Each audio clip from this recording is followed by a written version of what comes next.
Welcome, beautiful soul, back to the Wombanhood Project podcast. It's your host, Lizzie Morris, and we're just going to get right into today's episode. So it's not my normal birthy stuff. However, lots of things regarding birth will be talked about.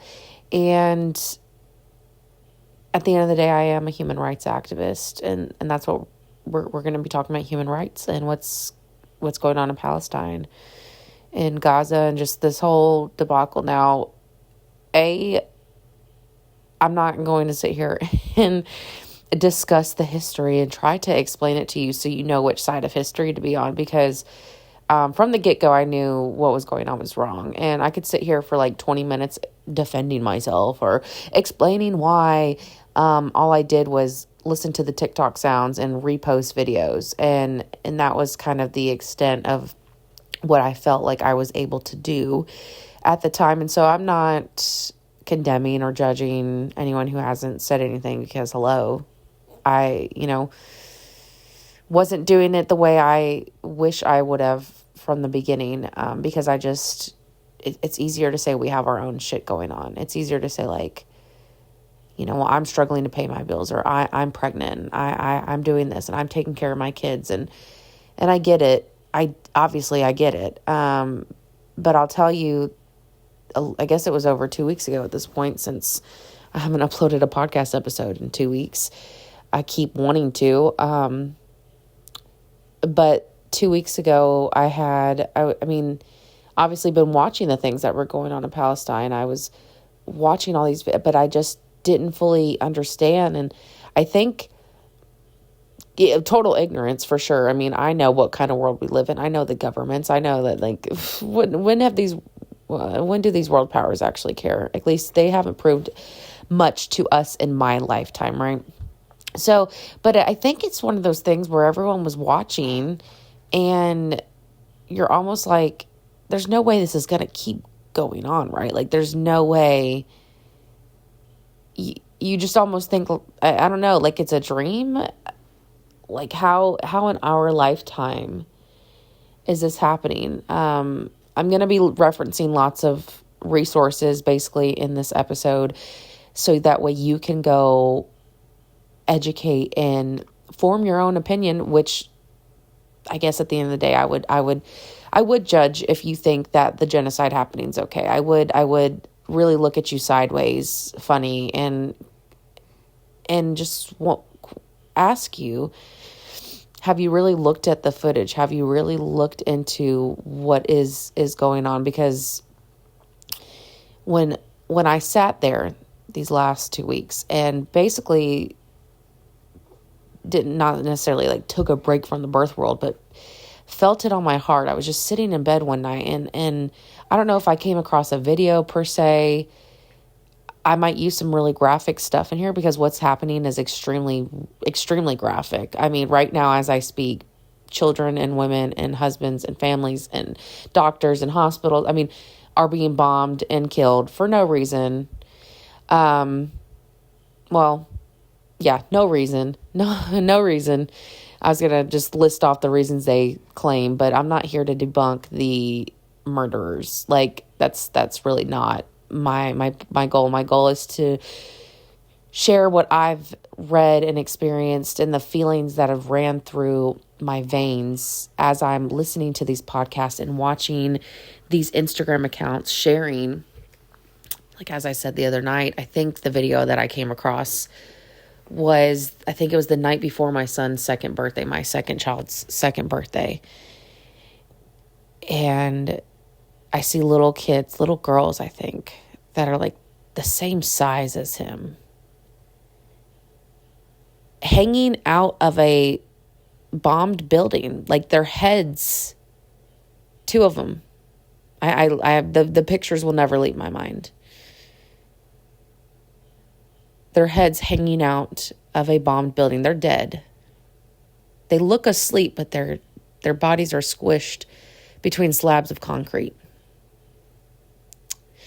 I saw another video of a young girl being taken into a hospital. I don't know if they were trying to rescue her, if they thought she was alive, if they were just taking her to count another death.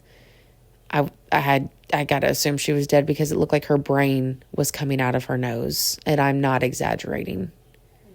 There was pink bubbles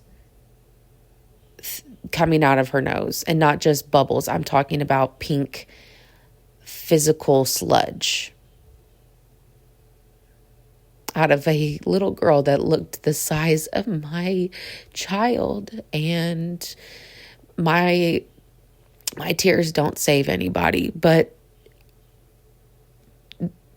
I just look at my kids, and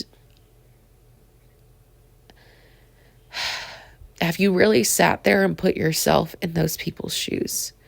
You can, there's a difference. There's one thing to like look at it and just know it's wrong, as I did for months. I looked at it, I was like, how is this happening? It's another to sit there for a few minutes, really sit there in silence and visualize. I mean, it sucks. It feels like shit. It feels depressing. It feels like, why would I want to make myself that sad? Because that's empathy. Sit and imagine your child's face. I'm going to share lots of links. Like I said, there's Instagram accounts that I would absolutely ask you to go follow right now. People, the journalists that are on the ground sharing the graphic images and the terror that's going on. That also, by the way, I know I have listeners all over the world, but by the way, the United States is completely funding. And that's, we already know that. I mean, the U.S. doesn't deny it, but I just saw a video last night of a man showing all the bombs that just bombed his whole city. Whole city's done. You know what the bombs... And there's my beautiful little girl that has the privilege of coughing and sneezing, bless you, in front of me. It says USA all over them. And I sit there and I think, not only do you hear people justifying this and claiming that this land is, oh my God, I will be so ugly if I get into those details because it just pisses me off. But I saw other videos. I'll give you another example. So if you can't think of your actual child's brains coming out of their nose, or looking at their legs bent in half in between a slab of concrete, half their face blown off. I mean, these are images I've looked at, things that are actually happening right now. I also saw videos of Israeli snipers treating the men. I mean, they do it to like anybody, but specifically any male survivors. I'm seeing footage of these snipers just killing anybody, just walking. Like it's Call of Duty. I mean, they're treating it like it's a video game. This is a game. To those in power, this is a video game. These aren't humans to them. And I'd argue that the people that are inflicting this harm and choose to not see innocent civilians and innocent people as actual humans, then how dare you even think you're human yourself? So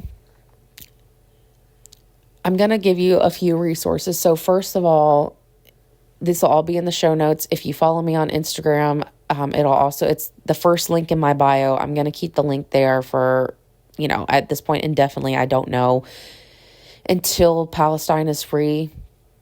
Because once I think, again, not getting to the details, but Hamas gets brought up and what happened with that. What I've been doing, I'm just sharing with you what I've been doing. So hopefully, or maybe not even hopefully, but so where my process has been, and maybe you're on a similar path where you're like, okay, I know it's wrong, but I don't need anyone to tell me that it's wrong. However, I don't even know how to talk about it. I don't know exactly what is happening to the point where I can conceptualize it and actually make a difference and try to make change, within my community, aka like calling your congressman, signing petitions. There's people doing rallies. There's people doing protests. I mean, I think it is good to know more about the cause, although I don't think you need to know the full story to know that the bombing of innocent people is just, it's never, there, you can never justify it. Like, please fuck off with that. Like, that's how we're going to be right now. Because those people that are on that side of history must not have ever watched a World War II Holocaust documentary, must never have read Anne Frank's diary. Like, did you go to school? Did you grow up like in the last fucking 60, 80 years, however long this shit's been going on? You know, history repeats itself, and apparently we haven't learned anything. So in the links that I'm going to share, there's so much, okay? There's so much in there. And what I decided to do was, there's a link. Just look through all of them. I'm not going to sit here and dissect which each one is, okay? But there is a link somewhere that has a ton of Instagram pages to follow. And that is, like, here's the free things. We're going to talk about the free, simple, quick, easy things that you could do first. And this is what I did in my mind. I was like, okay, the whole thing overwhelms me a little bit. So that's why I said I'm not going to judge anyone that hasn't started their advocacy work, because it does feel like helpless and overwhelming. So I sat there and I was looking at these links and I was like, okay, what would be the easiest place to start? So following the journalist pages. Now, I'm going to be real. That's every time I log into Instagram, I'm seeing dead bodies. I'm seeing blood. And you know what? That's their reality. And so the privilege of mine is just to see it on a screen. And so I'm going to continue to stay following those accounts and sharing their stuff. So don't just follow the journalists' accounts. Share what's happening. Share it publicly. Share it on your stories. Share it with friends. Share it out loud. I would imagine if you saw those images of your baby or your brother being sniped in the back, thought about that too. I've thought about my husband or my brother just walking to go get food, firewood, and he just gets sniped because some guy was bored, couldn't jack his dick on a roof. Instead, he just wanted to go shoot innocent people. So yeah, go follow those accounts. Share it out. I would want, if that was my family, if that was your family, you would want every person on planet Earth, you would be begging and crying to your God, to your whoever, to expose the atrocities that are happening. You know you would. And if you wouldn't, well, are you human? Like, I don't know.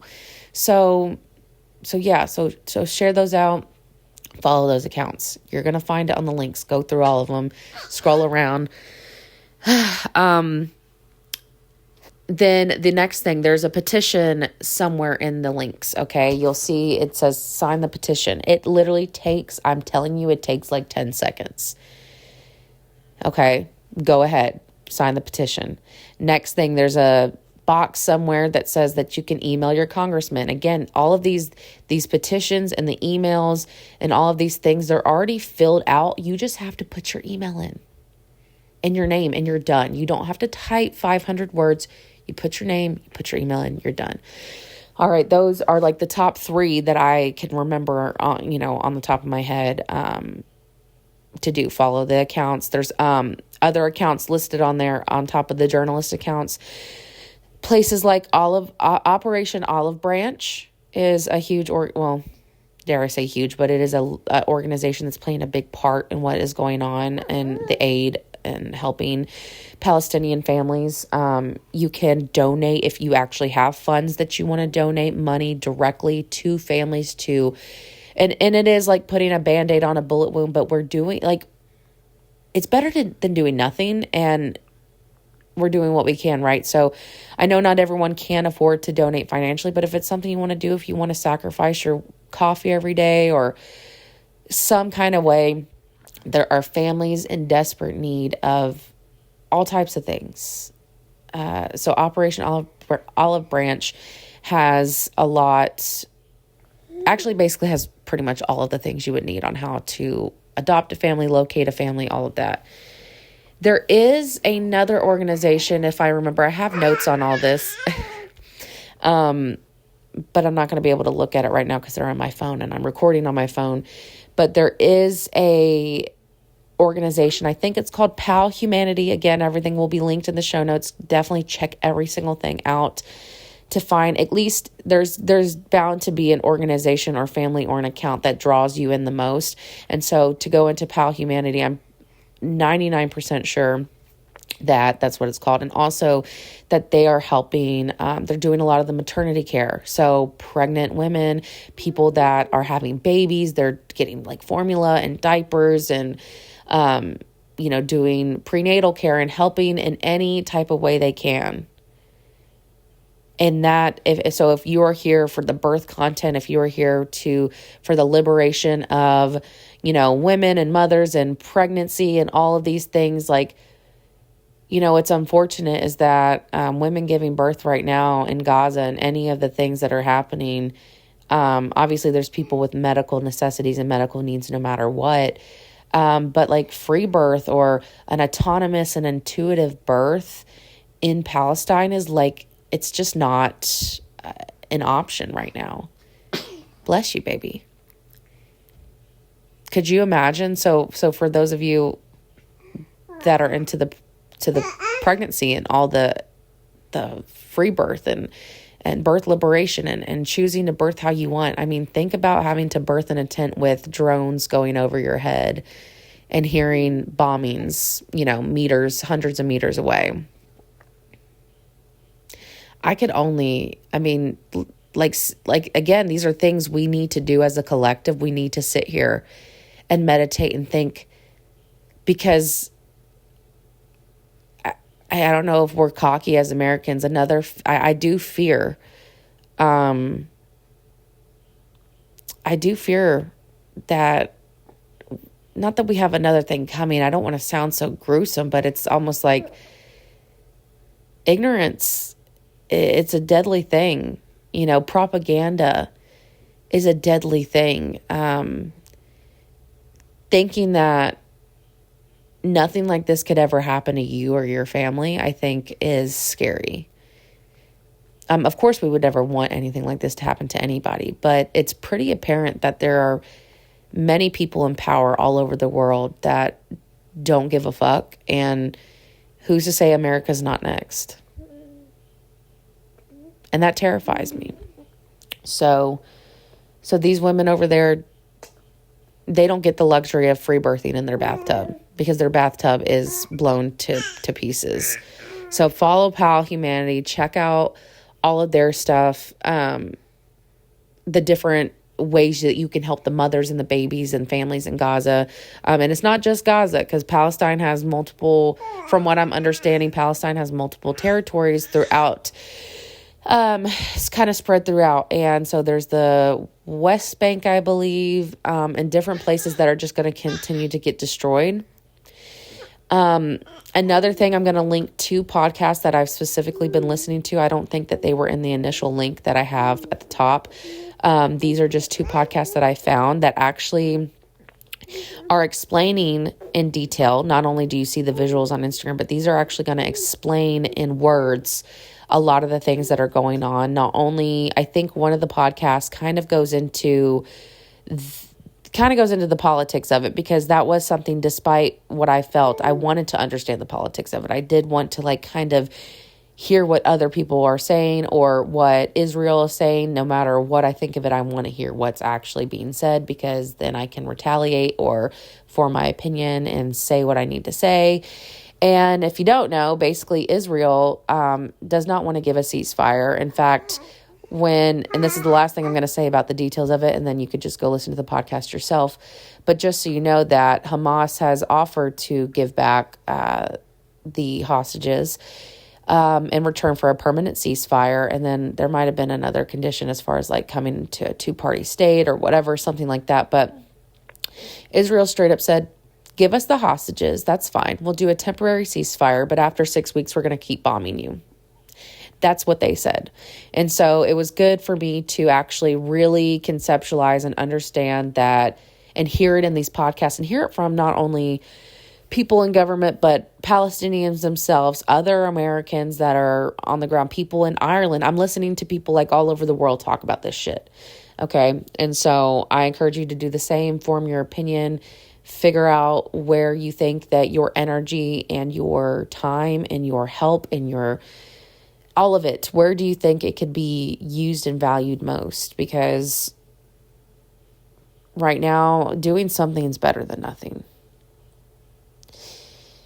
So I could keep talking. I could come up with a million other things to say in the next 30 minutes just to fill in the time, because that's what I do. But I will leave it here because you have all the many of the resources you need are linked in the show notes. I've said, I think, what I need to say. I've given the visualizations. There's really not much more to it other than people are dying and they need our help. And what's going on in Gaza is just a blip on the radar, actually, of what's going on all around the world, because human trafficking, sex trafficking, slavery, occupied land and government control and terrorism, like these things actually still go on every single day. These things were happening a year ago. They were happening 20 years ago. They're going to probably happen in the next 20 years. I don't mean to be pessimistic. I just say it to say that just because it's been going on and it may still go on doesn't mean we allow it to happen. And I'll be real, we are allowing it to happen if we aren't making a stand. So I'll leave you guys here. I hope that this opened your eyes a little bit or broadened your horizons. Don't look away. When you get on Instagram or whatever and you see the images, don't just look away. Force yourself to be uncomfortable, because comfort is a privilege. And I've really started to conceptualize privilege like on a totally different level over the last year, 2 years. I mean, the privilege of just being able to look away on a phone, the privilege to just be comfortable. To choose comfort, not to seek it, not to beg for comfort. Just the simple privilege to just choose, I don't want to be uncomfortable with that, so I'm gonna go back and lay down, and I'm gonna pop my popcorn, and I'm gonna put my face mask on, and I'm gonna watch my favorite Netflix show, drink my Diet Coke, and go to sleep with my sound machine, get 8 hours of sleep, wake up, have toilet paper, clean running water, clean clothes. Like, that's going to be a lot of our realities. And that is privilege. And there's no shame in that. It's just the truth, because millions, thousands, hundreds of thousands, people just all over the world, they don't have that choice. So don't choose comfort when you see the uncomfortable. Choose to feel the uncomfortableness. That's how you say that. Choose the discomfort. Oh my gosh. Choose the discomfort with them to make a difference, because that's the only way. All right. I love you guys. I appreciate you. Hopefully in the coming weeks, I'm hoping I can get someone on the podcast to interview.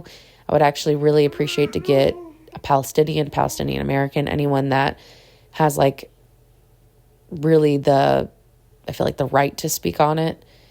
But I also have some advocate friends that have agreed to come on the podcast that hopefully I can get them here soon. So we'll be talking about it more. I'm sure I'll still have episodes of maternity care and all the other things that I want to talk about, but I could not talk about this. So see you guys in the next episode. Check out everything in the show notes. It's all there, and have a great rest of your day. Bye, guys.